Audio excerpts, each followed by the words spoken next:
falling difficulty. A little more dangerous than the normal.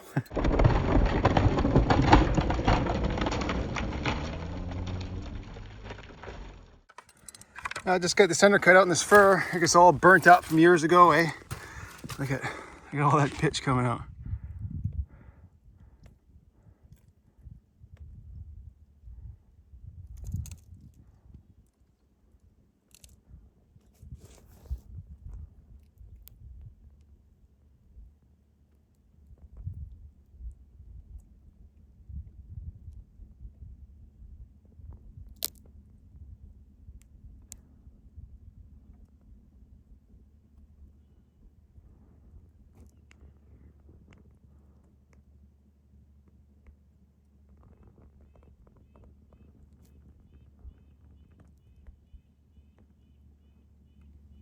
Beauty day out there right now. There's some sun over there. It was sunny earlier.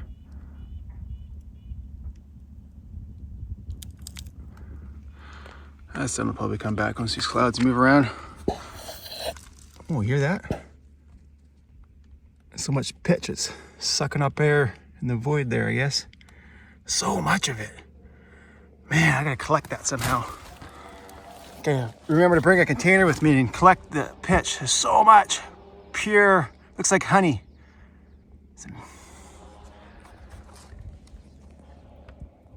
It's so golden color.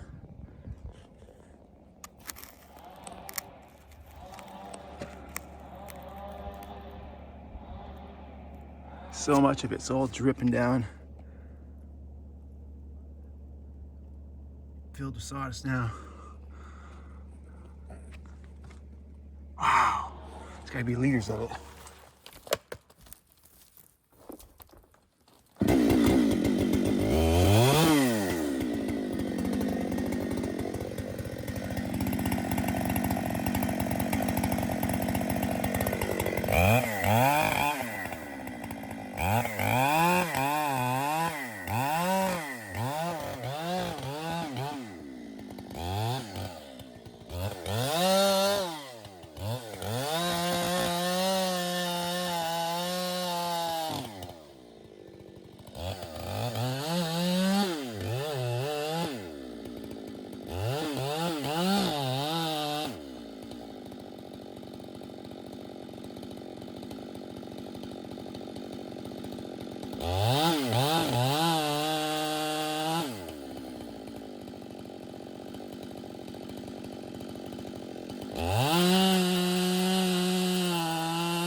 Ah, I thought I'd roll down the hill. I was wrong. Ah, I can easily buck it though. Yeah, I thought I'd roll down the hill. Look at that big crack where all the pitch was sitting. A big crack right there. Notice how high up the tree that crack went, full of pitch. Oh, that was a nice, cool, cloudy day. So refreshing. Yeah, the sun came out for about 20 minutes in the morning there. The sun's right over there somewhere. And it was hot. Even in the fall. Yeah. Summer's working its way into the fall and it's still hot out. Okay, I'm gonna fuel up and I'll go buck that one.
Thought I'd drop and roll, but I didn't.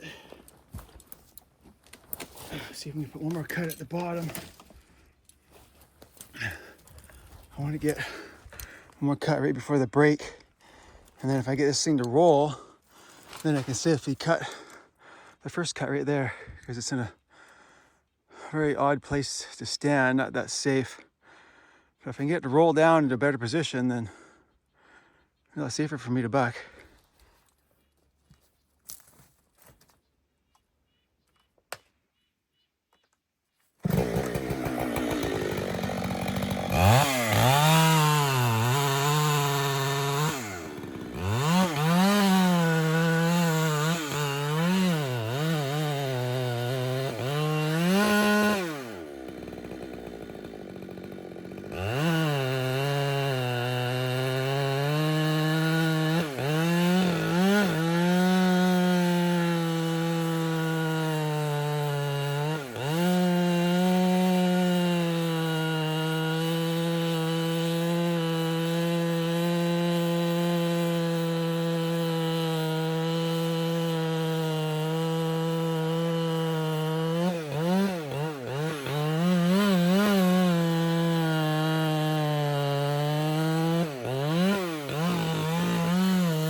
Well, that was anticlimactic. It didn't even budge. Oh well, that's where she goes.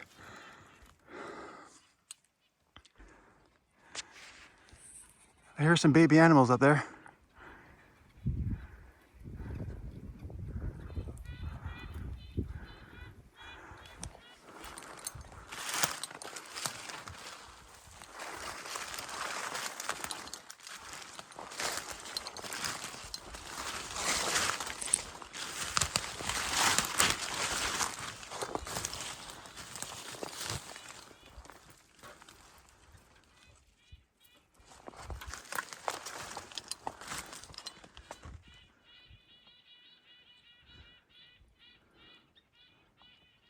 Oh, over there now.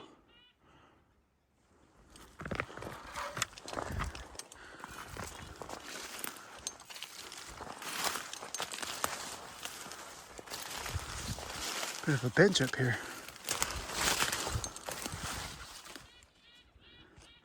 Wood gets real small going that way.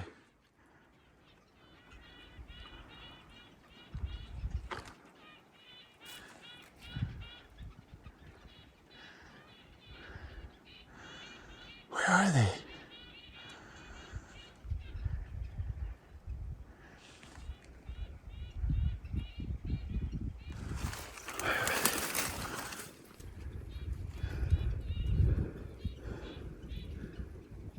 Oh, there they are. Little tiny little birds. A whole bunch of tiny little birds. Oh, I see. Oh, they're tiny, tiny. Oh, it just flew away. Huh.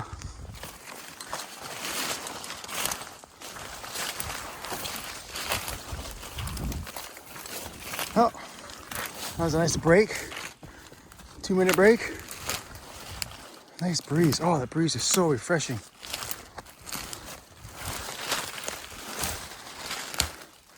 Yeah, it's pretty sunny now. Tell you, that breeze, man, does it feel good. Oh, nothing feels better than a nice cool breeze.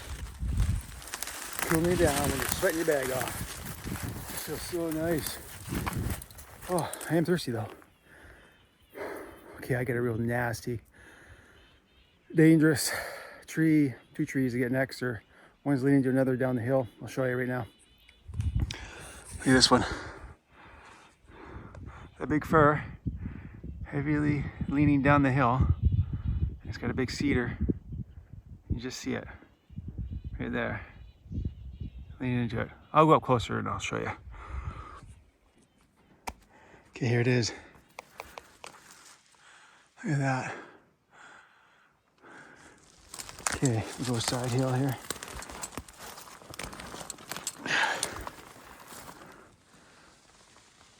It's cranked down the hill. This thing pushing on it.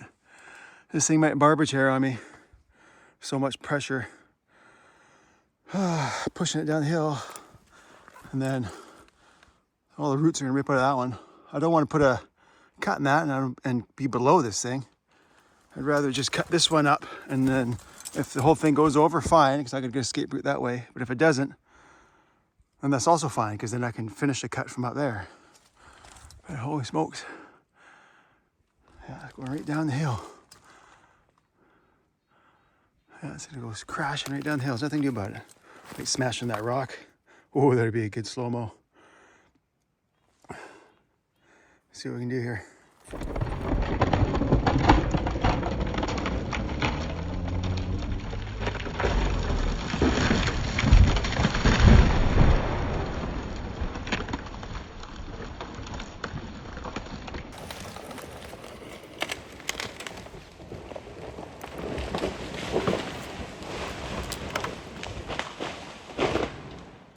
All the way down to the bottom.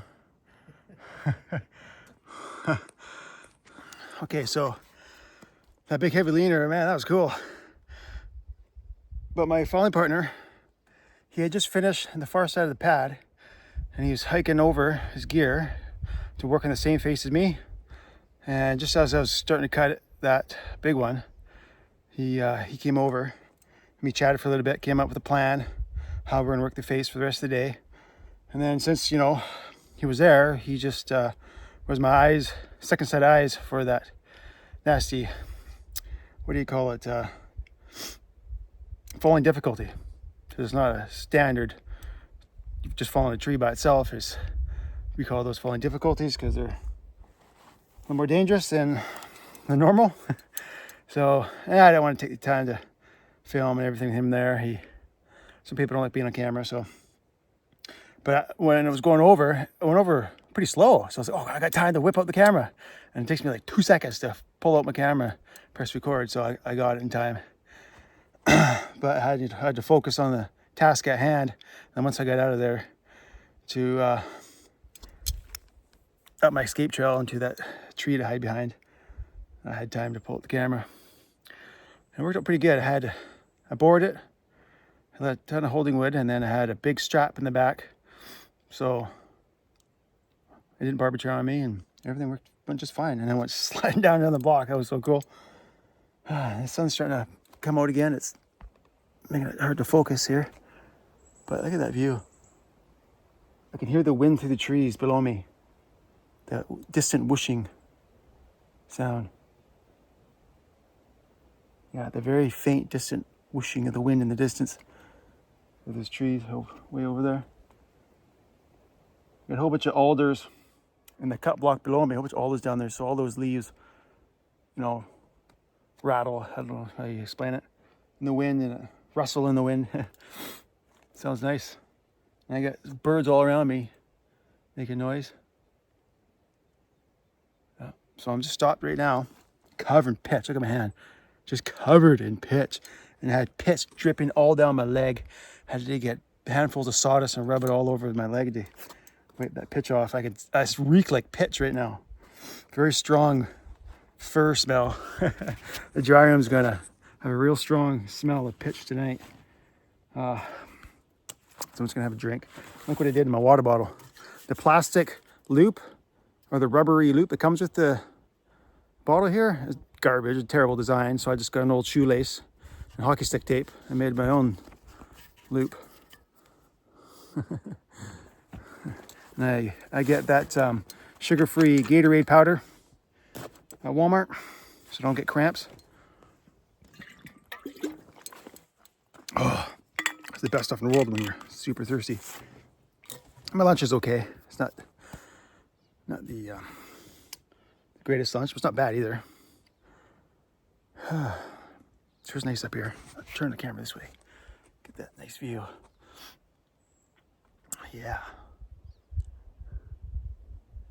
So what I did today is I need to make some better pictures for my wedges. So the profile pictures for my wedges on my website, woodboss.ca, I want to make better ones. So I've been taking some pictures, except I don't have a new one. I'll have to do it again tomorrow. I'll bring out some new wedges and take more pictures. PowerWedge. I don't have a standard K&H wedge to compare it because I don't carry them anymore. I just use my own wedges. Yeah. So I'm not gonna ramble on about that. I do that almost every video now. Promote my wedges. Yeah. So enjoy the view for a minute here. I can see there's a ripple on the water now. You can see the wind on the water. Before it was a sheet of glass this morning. I love it out here. Sometimes every once in a while, throughout the day, you get it where your partner doesn't have a saw on, he's doing something, filling off the gas or filing up or something. You get your saw off. So there's no saws. It's quiet. I can hear the wind and the birds now. That's it.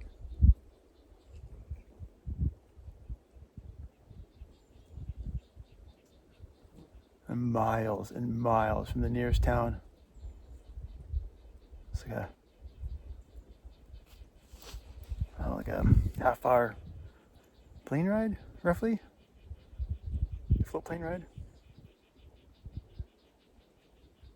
2-hour boat ride, 2.5-hour boat ride, something like that. Depending on the weather.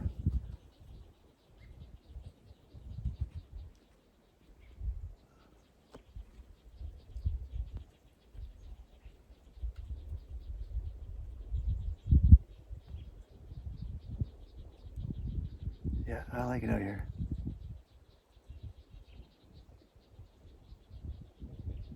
I'll turn the camera around for you guys. Better view. There you go.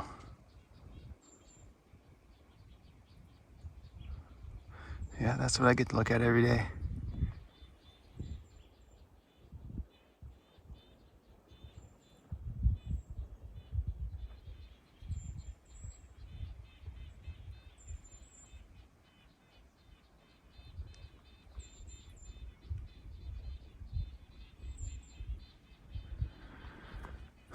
Okay, quick bite and back to work. Okay, so I got another heavy downhill leaner. It's about a 5-footer. Right near the top line here. Look at this huge rock face there, big cliff. It's up like 300 feet up there, way up there. Look at that. Way up there.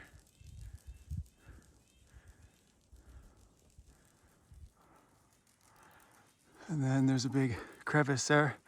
And the rock face goes around and wraps around the hill. And they want me to get these ones on the side of the bluff. That one, or 2 of them are there. So I will if it's safe to do so. But to get a good shot of this one going down, I'm gonna put the camera just over there and put on slow-mo. I think it'll look good. Oh man, I've been breathing in all that dust. I got a face mask at camp, so I gotta put a reminder on my phone to put that face mask in my lunch bag. So I'm gonna put it on here. Breathing, that wind is, got sawdust on my throat. The wind is blowing up the hill, so it blows that sawdust right back in my face. Look at this. Okay, there's a middle of the tree. You're straight up. See, look at that. It's cranked down the hill. Find a good spot for the camera here.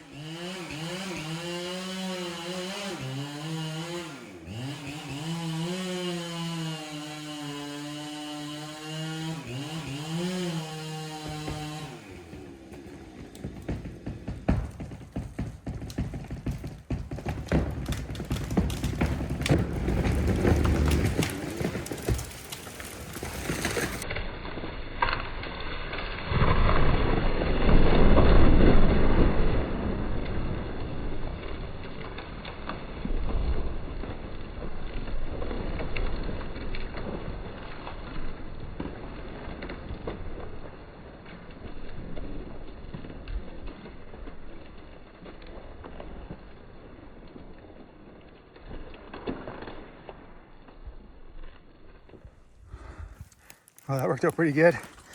It's starting to pinch me. I think how much holding would have ripped out. I bored it. You see where I bored it. And then I came around and there's the last of the strap that broke. I aimed it right there. And it kind of went, it didn't go straight down the hill like this. It kind of went over like this, and then the top broke and the butt slid down in delay mostly.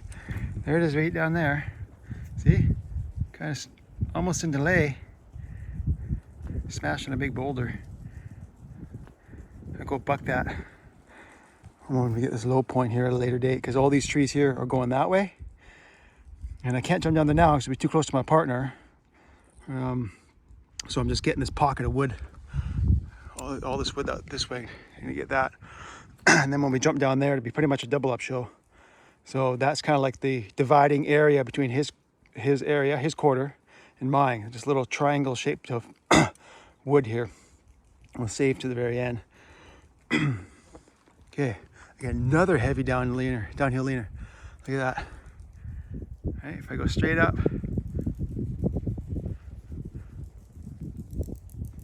I'll go straight up. See, it's cranked down the hill. Down the hill and this way too. So I'll try and put her right down into there. Yeah, that's what we'll do next.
Okay, there was a possibility, a slight possibility, that the cedar here behind me would have slid down. Not likely, but if it did, it would have just slid off that stump and then just landed. Wouldn't have done anything because it would have just slid down that log and then stopped on this rock here, and I would have just been down here safely out of the way. But you don't know if there's any. I mean, cut all the branches, but sometimes you got to be careful because a spiked branch, like that one right there, if it was poking out towards me, it could slide down and impale me. Yeah, decent amount of wood. Looking pretty good. Okay, whoops. I think once I get this one bucked, this is that other heavy leaner. I don't know if it'll be in this video or the previous video.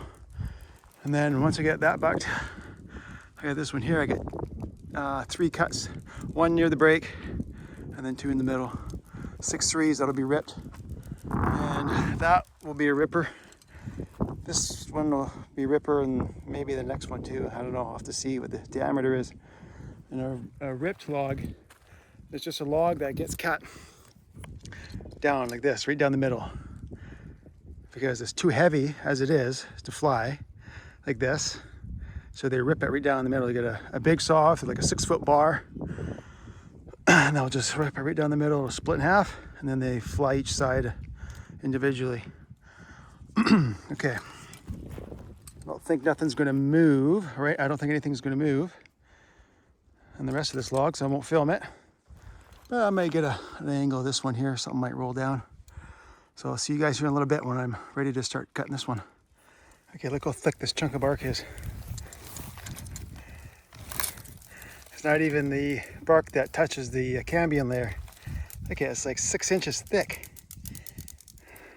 This little piece is 6 inches thick. And there was some more on top of this.